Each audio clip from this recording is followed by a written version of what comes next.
ఊరికే ఇచ్చేవాడు, అది కూడా ఎప్పుడో వేసేవాడు.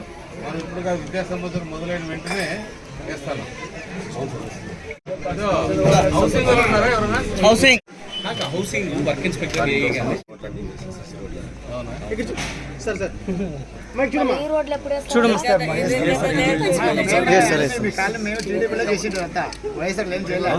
కాదమ్మా, ఈ రోడ్లో 5 ఏళ్ళు పిల్లలు ఆధార్ కార్డు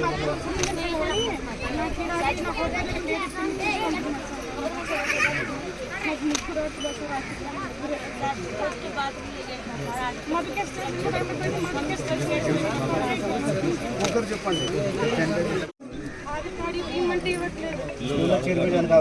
ఎన్నాళ్ళు ఇది జరుగుబట్టి వచ్చినాం కదమ్మా, వీళ్ళంతా ఇప్పుడు పిలుచుకొచ్చినారు కదా.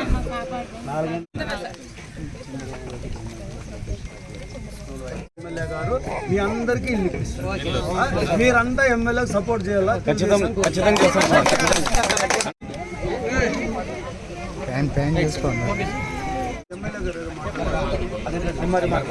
అందరికీ నమస్కారం. ఈరోజు మనం మైనార్టీకి సంబంధించిన కాలనీలో ఉంటున్నాం. ఈ కాలనీని కూడా ముందు కాలంలో కూడా మన తెలుగుదేశం ప్రభుత్వమే అభివృద్ధి చేసింది. అన్ని రకాలకు కూడా రోడ్లు వేయడం కానీ, లైటింగ్ కానీ, అన్ని రకాలుగా ఇండ్లు ఇప్పడం అంతా కూడా చేసినాము. ఇప్పుడు కూడా ఏదైతే మనం తల్లికి వందనం పథకం ఉందో ఆ పథకంలో ఈ కుటుంబం మొత్తం 9 మందికి 1,07,000 రూపాయలు వాళ్ళ అకౌంట్లోకి జమ కావడం జరిగింది. ఇంకా అది కాకుండా ఇంకా టెక్నికల్గా ఇంకా మూడు అకౌంట్లకు కూడా పడిపోతున్నాయి. అది కూడా అంటే మొత్తం 12 మందికి ఒక కుటుంబంలో వేశారంటే ఒకసారి మనం ఆలోచన చేసుకోవాలి. ఇంతకుముందు ఇదే కుటుంబానికి ఒకరికి వచ్చేది, ఇప్పుడు 12 మందికి తల్లికి వందనం పడినాయంటే చంద్రబాబు నాయుడు గారు, అలాగే నారా లోకేష్ గారు, పవన్ కళ్యాణ్ గారు ముగ్గురు చేసిన ఎన్డీఏ కూటమి చేసిన కృషి వల్లనే ఈరోజు అందరూ కూడా ప్రజలు, పిల్లలందరూ కూడా బాగా చదువుకోవడానికి ఆరోగ్యంగా చాలా సంతోషంగా ఉన్నారు. చాలా సంతోషం. అలాగే చాలామందికి కూడా హౌసింగ్లో ఇండ్లు లేవని చెప్తున్నారు. ఆ ఇండ్లన్నీ కూడా వచ్చే ఏర్పాటు చేస్తాం. ఎంతమందికి ఇండ్లు లేవో అన్నీ చెక్ చేస్తున్నారు. అవన్నీ అయిన తర్వాత అన్నీ కూడా అప్లై చేసి ఇండ్లు వచ్చే ఏర్పాటు కూడా చేస్తామని అందరికీ కూడా తెలియజేస్తాం.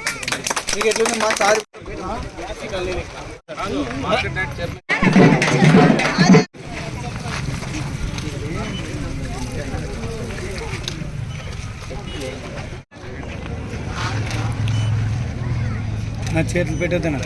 ఓకే. ఓహో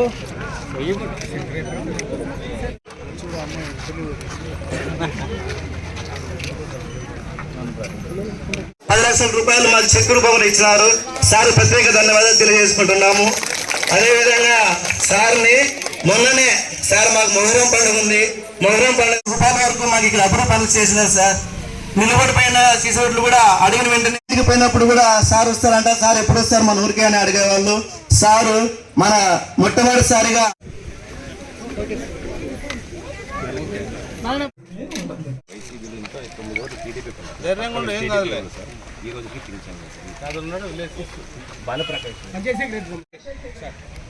తీసుకొని వాళ్ళకి కాంటాక్ట్ నెంబర్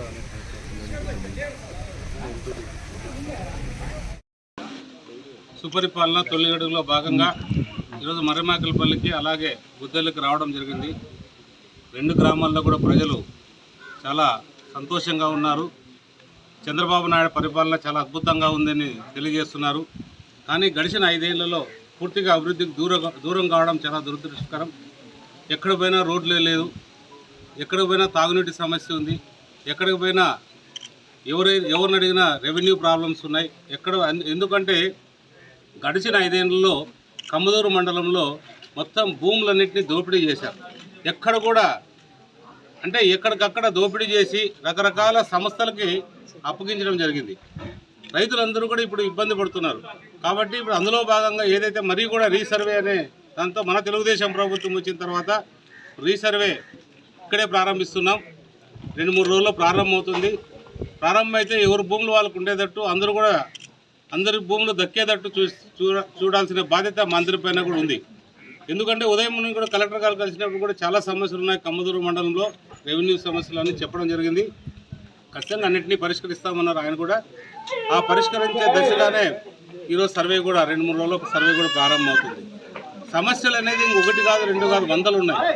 కానీ మొదటిగా ఏదైతే మా చంద్రబాబు నాయుడు గారు సూపర్ 6 పథకాల్లో చెప్పారో, పెన్షన్ కావచ్చు, గ్యాస్ సిలిండర్ కావచ్చు, అలాగే తల్లికి వందనం కావచ్చు, ఆర్టీసీ ఉచిత బస్సు కావచ్చు, జలజీవన్ ఇంటింటి కొలాయి కావచ్చు, ఇంకా కూడా ఏవైతే ఉన్నాయో మన ఏదైతే అన్నదాత సుఖీభావ కావచ్చు, ఇవన్నీ కూడా అన్నదాత సుఖీభావ కూడా ఈ నెలలో రాబోతున్నాయి.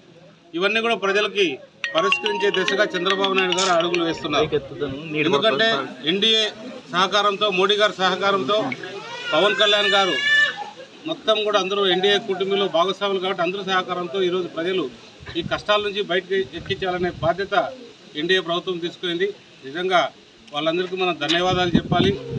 ఇంకొక 15 ఏళ్ళు కష్టపడితే మాత్రం మన రాష్ట్రం నంబర్ 1 స్థానంగా, దేశంలోనే నంబర్ 1 రాష్ట్రంగా ఉండే పరిస్థితి ఉంటుంది. అన్ని రకాలుగా అన్ని గ్రామాలు కూడా వస్తాయి. ముఖ్యంగా మన కళ్యాణదుర్గం తాలూకాలో ఎక్కడ కూడా రోడ్లు లేవు, ఎక్కడ కూడా తాగునీటి సమస్యలు కూడా చాలా ఉన్నాయి. ఇంకా కూడా బీటీపీ కాలం ఏదైతే ఉందో అది సకాలంలో పూర్తి చేయగలిగితే రైతులు కూడా చాలా ఆనందంగా ఉంటారనేది మన అందరి ఆశ. ఖచ్చితంగా సకాలంలో పూర్తి చేసే బాధ్యత చంద్రబాబు నాయుడు గారు. అలాగే మన అదృష్టం ఏంటంటే ఎవరైతే ఆర్థిక శాఖ మంత్రులు ఉన్నారో పయావుల కేశవ్ గారు కూడా మన